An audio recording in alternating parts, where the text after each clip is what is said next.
Previously on this channel, we discussed the creation and incredible career of the Antonov An-225, nicknamed Mriya or Dream. Originally designed to carry the Buran-class orbiters for the Soviet Union's space program, the An-225 went on to become the most impressive cargo plane that the world has ever seen. Able to carry hundreds of tons of cargo, the plane was used to deliver everything from meals for American soldiers to COVID supply medicines from China to the rest of the world. After 33 years of service and still holding 124 world records, the dream is dead.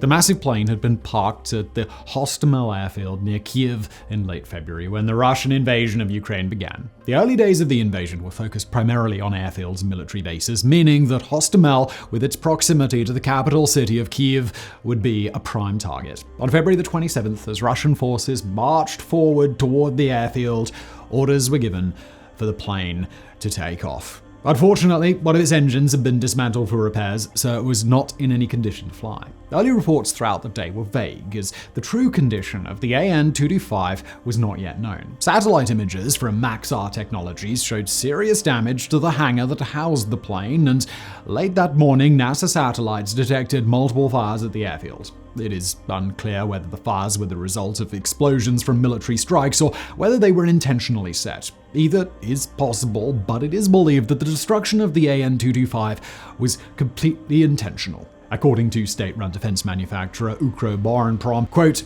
"Russia has hit the Mriya as a symbol of Ukraine's aviation capabilities." Still, for days, the fate of the plane remained unclear. On March the 1st, a photograph showed the tail of the plane sticking out of the back of the hangar, indicating that the plane was at least partially intact. On March the 3rd, the situation became much less hopeful as a viral video of the An-225 on fire in the hangar spread across social media. Throughout this entire ordeal, the Antonov company insisted that until the plane was inspected by experts, the true condition and extent of the damage could not be known. Hope was dwindling, but Antonov was not yet ready to give up on their dream.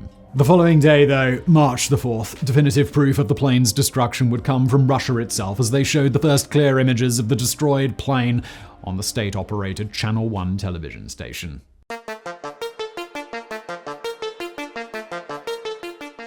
Nearly 2 weeks later, Major Dmitry Antonov, pilot of the An-225, would raise allegations that the Antonov company ignored warnings and allowed the plane to be destroyed. And to be clear here, Antonov is a relatively common surname in Russia and Ukraine, and Major Antonov has no familial relationship to the founders or upper management of the Antonov company. According to Major Antonov, the company had received a recommendation from NATO on January the 26th to move all of their aircraft and personnel to Leipzig, Germany. The warning was not responded to, and by February the 23rd, the day before the invasion began, no decision had been made to transfer any of the aircraft out of Hostomel airfield. Major Antonov also disputed that the An-225 was unable to fly and in need of repairs, claiming to have flown it on February the 5th without any issues. Major Antonov made these allegations via his YouTube channel, which he has used to document the war. Immediately following the video discussing his account of what transpired, the pilot began receiving threats from the company as well as from social media users. In his second video on the topic, he laughs off the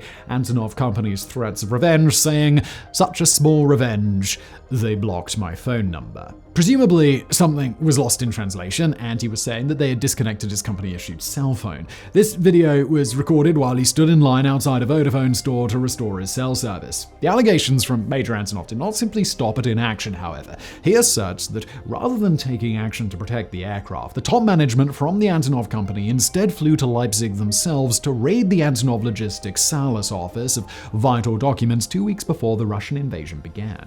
The aforementioned Ukroboronprom is a conglomeration of 123 state-owned companies in various aspects of Ukraine's defense industry, which includes the Antonov company. Following these allegations, Ukroboronprom was quick to act and removed Antonov company director Serhiy Bychov from his position, pending a full investigation of the subject. It's believed that the lack of action was not due to incompetence or indecisiveness, but rather that Bychov had direct ties to Russia and left the airfield and all of its aircraft to be destroyed.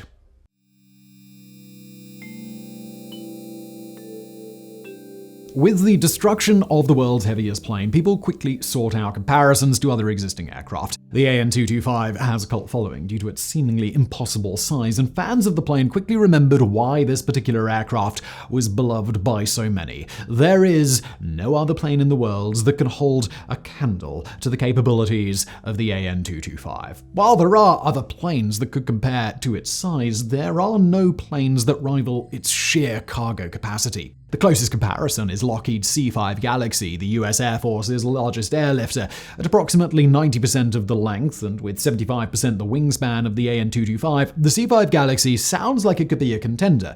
It's smaller, but it's not that much smaller. Unfortunately for Lockheed, the An-225 was in a class all its own. The maximum cargo payload the C-5 Galaxy can carry is less than half of the payload capacity of the An-225. Antonov's aircraft truly was without an equal. For fans of this famous plane, there is still hope, however. The government of Ukraine is determined to rebuild the An-225. There have been efforts to build a sister plane to the Mriya that began in the 1980s, though they never came to fruition. In recent years, plans to complete construction on the sister plane had been discussed. Still, all that existed of a second plane was the frame. It's unclear whether that frame was also destroyed or not, as the war in Ukraine is still a developing story, but the Antonov company may finally achieve their dream of having a second An-225. On February the 27th, when fires were still raging on the Hostomel airfield and the status of the An-225 seemed unclear to the general public, two tweets were sent out. The first came from Ukrainian Minister of Foreign Affairs Dmitry Kuleba, who said,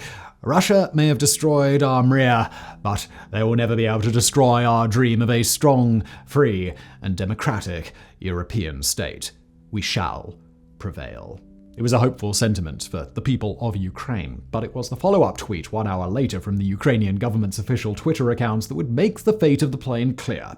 The biggest plane in the world, Mriya, the dream was destroyed by Russian occupants on an airfield near Kyiv. We will rebuild the plane. We will fulfill our dream of a strong, free, and democratic Ukraine. This tweet included an image of the massive plane with the caption, "They burned the biggest plane, but our Mriya will never perish." In the subsequent days, Ukraine has been much more specific about their plans for the An-225. They fully intend to rebuild Mriya, which is expected to cost approximately $3 billion and take an estimated 5 years to complete. But they aren't going to stop there. They have vowed to not only rebuild the plane, but to build a second An-225, and of course, they intend to make the Russian government foot the bill for these repairs.